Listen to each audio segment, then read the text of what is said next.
Hey Enneagram friends, I'm Abby, an IEA accredited Enneagram coach and certified somatic experiencing practitioner. In today's episode, we're going to pick right back up where we left off in episode 33 with the relationship advice. In that first episode, we went through types 1 all the way through to type 5. So if you haven't heard that episode yet and those are the numbers you're most curious about, go back and listen to that one first. And then in today's episode, we are going to look at type 6 all the way through to type 9. Before we jump into the advice for each of those types, I again want to invite you to join the 1-hour virtual Enneagram Instincts and Relationship Workshop that's happening at the end of February.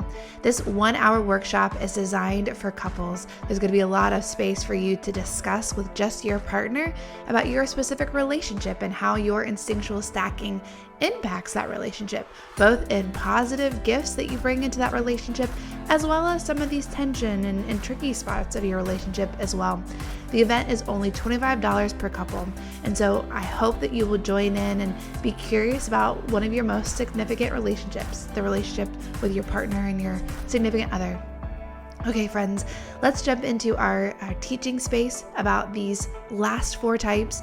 And again, this is advice for relating well to that type. Things to be curious about, to keep in mind, to hold that perspective of as we are learning to live well and love well those we're in relationship with.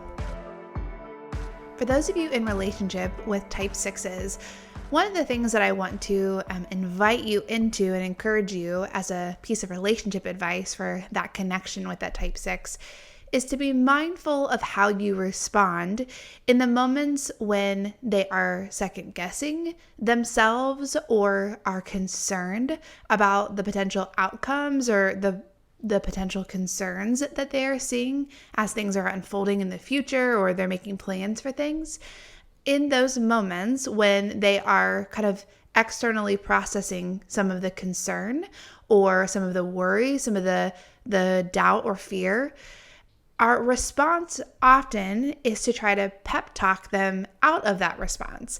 And so we will say things like, just trust yourself, or don't worry about it, or don't be so pessimistic, or maybe really unhelpful things like you're kind of being crazy about this, right? Some of these things that we might be, in our own type structure, having a reaction and we're showing up in a way that's not super honoring of how we wanted to show up. We just reacted before we really thought through what we were saying. But sometimes we think we're actually being helpful by, coaching them into trusting themselves or coaching them into not worrying. And just because you tell someone to stop worrying or to not be so worked up or concerned or whatever doesn't mean that they're going to stop worrying or stop being concerned or stop being so worked up about something. It doesn't work that way. And in the same way, it doesn't work for us either. And so in those moments when a type 6 that you love is processing the concerns or the cause and effect that something might have or second guessing themselves in a decision and how they already did something, instead of trying to coach them by offering advice, my encouragement is to listen, to be present, to be curious, and to remind them of what they already know to be true, what they have already stated to be true, what they've already discovered, what they've already articulated matters to them or what they care about. In these moments as they are processing the concern, when they reveal this truth in the sense of it will be okay, repeating back to them their own language, not telling them, snap out of it, it'll be okay.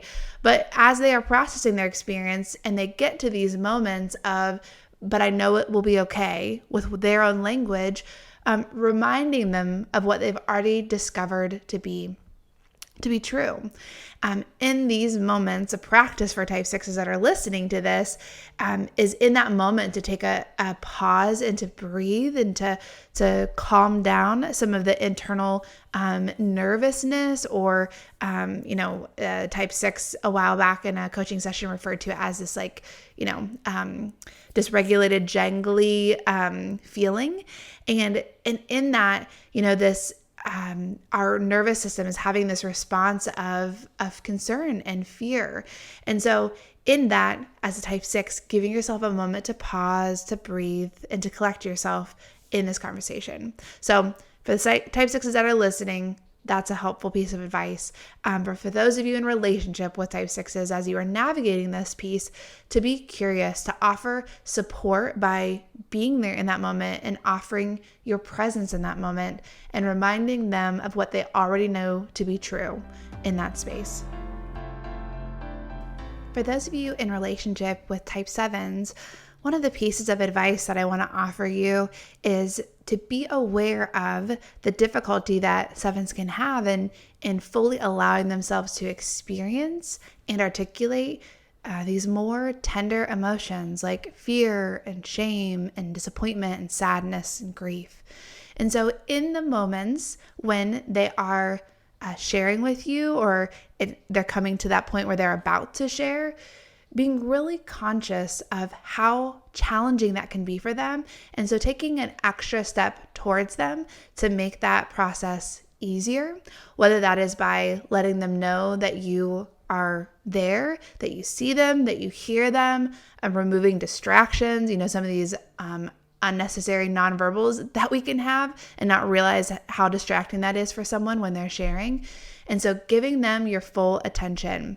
In that space, also just acknowledging with them that it's okay. It's okay to feel sad. That's a very normal response when we lose something that we love or someone that we love. It's okay to feel disappointed. It's a bummer when ideas don't pan out the way that we wanted to. It's okay to be afraid. There's a lot of uncertainty going on. Sometimes when we have these really tender emotions, no matter what your type is, our response is to try to make someone feel better. And we try to do that by fixing that emotion for them. But 7s, like the rest of us, they don't need their emotion fixed. Even if they think they want their emotion fixed, that's not actually what they need. They don't need a pep talk. They don't need a let's go get a beer and let's go hang out and get past this bump in the road. What is actually best in that moment is giving them some space to fully experience their emotion, to articulate what's going on, to be curious about what's going on, and to know that it's perfectly fine that they're experiencing this. It's okay. It's a normal human response. Sometimes for 7s, as part of this idolized image of themselves, it's this perception that I have to just always be okay. I have to be upbeat. I have to be lighthearted. I have to be, the energizer or kind of the spark plug.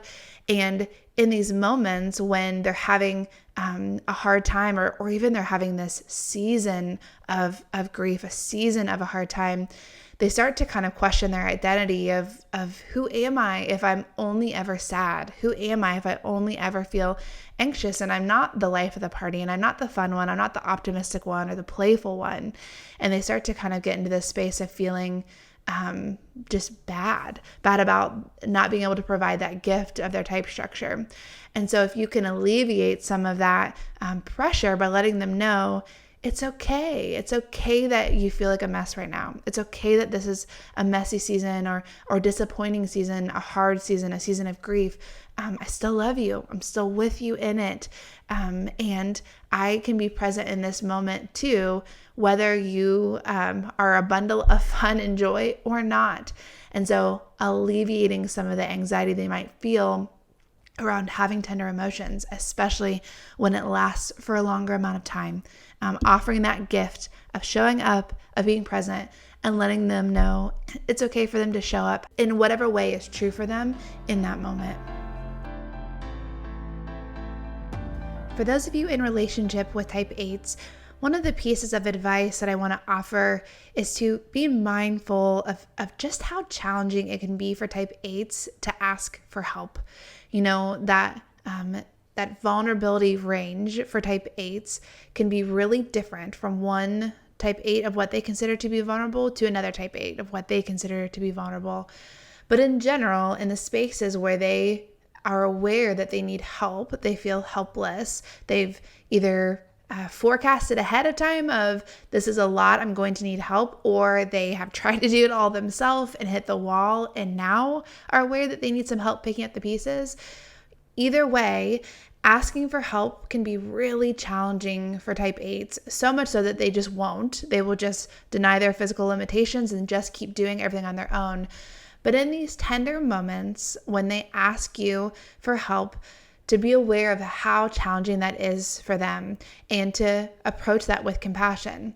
Compassion in listening, to asking curious questions to help them maybe process through how you can help or what help they might need. If it is something that's very obvious, being compassionate and extending the help that they're asking for.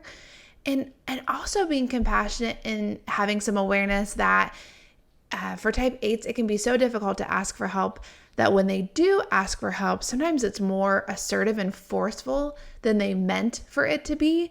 And it can come out almost as a command or a demand.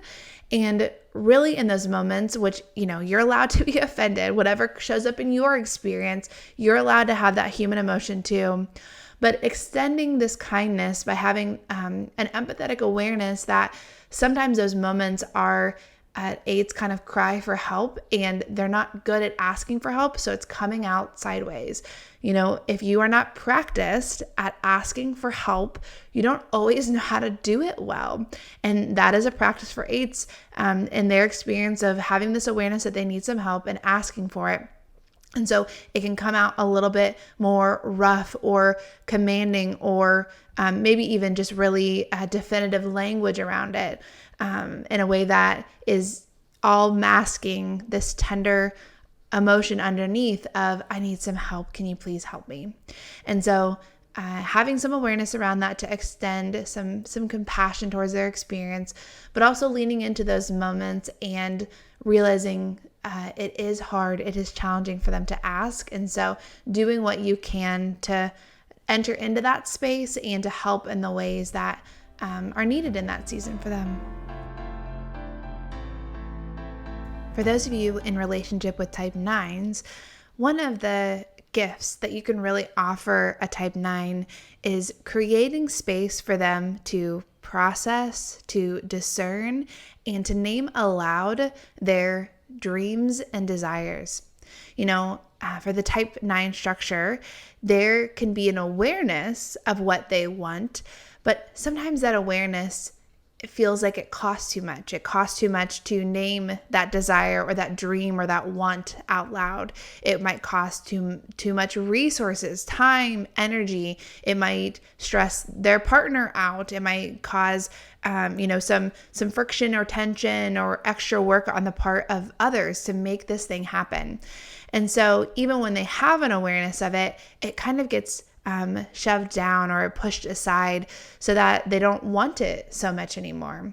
And so over time, as this, dulling effect over their wants and needs and preferences happens, that can happen so habitually that then it becomes really challenging to even discern what they want or hope for or dream about over time.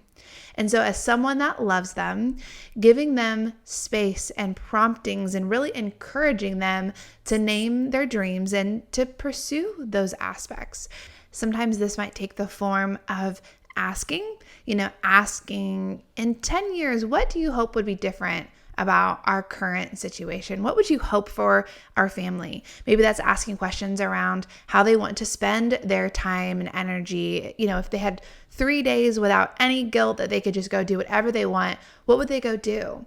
Some of these questions that they don't have to commit to, they can just be curious and daydream with you, can really start the conversation into feeling more comfortable naming what it is that they want or that they would hope for or that they deeply love. And as you have these spaces to be curious with them, really giving them the ability to take steps towards those dreams, again, without fear of there being disconnection or tension or that they're taking up too much space or too many resources in doing these things. And stating overtly that you are proud of them for pursuing this hobby, proud of them for taking on this project, proud of them for making steps towards this job, this vocation that they would love to step into, and really showing that not just in your words, but also in helping make those things happen. As type 9s begin to name what they want and desire and dream of, sometimes those things also can just feel so big. Like, how would I ever make that happen? However, would I ever allocate time for that or bring this into fruition? And so especially if you're someone that is really good at helping people figure out, how to make a plan or to get from point A to point B, that can also be a gift that you offer of, here are all the things that you would need to do to make this happen, and prioritizing it with the first step. So it is not this whole monumental list of, here's 20 things you're going to have to do, but here's the first step. And so let's put this on the calendar. Let's make some time for this. Let's designate some finances to make this happen, or whatever it might be. But offering this gift of being curious with them, of cheering them on, of being excited, and also alleviating some of the pressure or the difficulties around making that happen, both in taking things off their plate, encouraging them that we can give money, we can give time to these things, or even helping them make a plan so that we are inviting them into their passions, not pushing, but inviting them into their passions and really celebrating that aspect with them too. Friends, we have made it all the way around the circle from type 1 into type 5 in the last episode, and then type 6 through type 9 in this episode. I hope that this invited you to be compassionate with the one that you love most, the people that you are in these committed, lifelong, or even new committed relationships. And if this episode was helpful, whether that was because I talked about your type and it felt like helpful language to be able to share with your spouse or your significant other, share this episode with them. Let it be a conversation starter for you to have some language to share some things that are on your mind or are tricky for you, or that you need some support in, or even just a more gentle approach in your relationship. And I would love for you to join the Enneagram and Instincts relationship event at the end of February. Again, it's just a 1-hour event. It is a really easy invitation for those of you that have spouses that are maybe interested or not as quite of a fanatic about the Enneagram as you might be. Because there's no required knowledge of the Enneagram coming into this session. You don't even need to know your type, to be honest, because we're going to spend our time just talking about instincts. And there's a Enneagram type indicator that is going to be a part of that series, so that they can take the assessment and have a good sense of their dominant instinct and their instinctual stacking before we even start. It's only $25 per couple. It's a really easy way to be curious and to really invest in your marriage and your partnership and your significant relationship in your life. So I hope to see you there. The link to register is on my website, and I'll put it in the show notes as well.